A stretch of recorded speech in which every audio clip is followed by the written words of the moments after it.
Nakilala na ang babaeng nag-viral nito lamang dahil sa biglaang nitong pagsulpot sa isang drainage sa Makati. Pinangalanan siya bilang si alias Rose na binigyan ng tulong panghanap buhay ng DSWD na aabot ng hanggang 80,000 pesos. Si Graciela Corazon magbabalita. Matapos na mag-viral online ang babaeng lumabas sa drainage sa Makati City, personal na kinausap ni Department of Social Welfare and Development o DSWD Secretary Rex Gatchalian ang babae na kinilala bilang si alias Rose. Dinala sa DSWD Pag-abot Processing Center sa Pasay City si Rose upang personal na kausapin ng mga tauhan ng DSWD.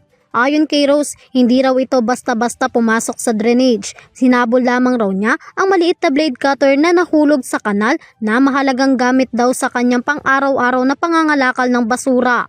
Itinanggi rin nito na ang mga kumakalat na balita na naninirahan umano ito sa mismong drainage. Aniya, matapos mahulog ang kanyang blade cutter, agad na itong kinuha at paglabas niya marami ng taong nakatingin sa kanya kaya't napatakbo raw siya dahil sa takot.